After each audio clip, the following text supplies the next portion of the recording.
atsivertėme su viena žymiausių franšizių, kuri galingų šuolių iššoko į 21 amžių. Per pastarosius 5 metus Call of Duty serija įsitvirtino kaip geriausia antro pasaulinio karo šaudyklė.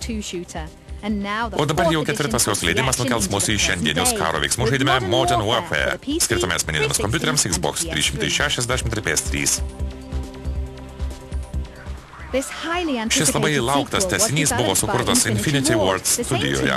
Tai ta pati komanda sukūrusi nepakartojamą Call of Duty 2. Stebėtina, bet kurie pralenkė net patys save ir pagamino vieną labiausiai išbaigtų visų laikų pirmo asmens šaudyklių. Superprotingas pagalbininkų būrys ir aukštas priešų dirbtinis intelektas bei puikus lygių dizainas palieka tiesiog neišdildomą įspūdį.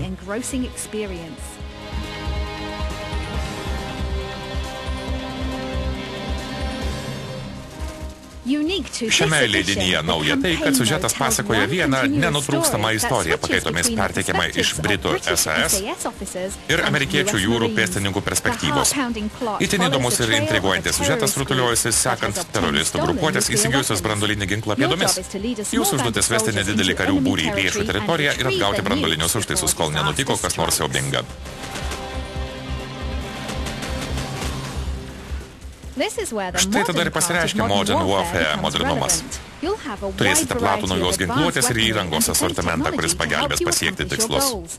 Priešams stebėti turėsite naktinių ir infraraudonųjų spindulių matymo žiūronus, o ant ginklų lazerinius taikiklius. Taip pat galėsite pasinaudoti kompiuterio valdomą pagalbą iš oro bei gausybę kitos aukštų technologijų šaunamosios galios.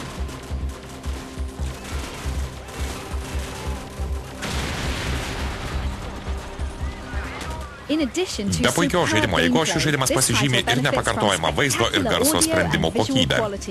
Veikėjų modeliai, tekstūros ir lygių išbaigtumas tikrai įspūdingi. Kaip ir ankstesniuose leidiniuose, realistiniai garso efektai priverčia pasijusti tarsi tikrame mūšyje. Tai tikrai vienas geriausiai atrodančių ir geriausių garsu pasižyminčių žaidimų, kokius esame matę.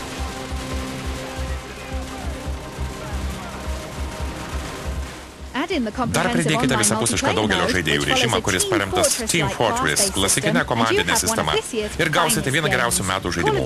Call of Duty 4 Modern Warfare iškelia šios ir taip įspūdingos franšizės kartelę dar aukščiau. Tai tikrai didingas mūšis, kuriame neabejotinai verta susikauti.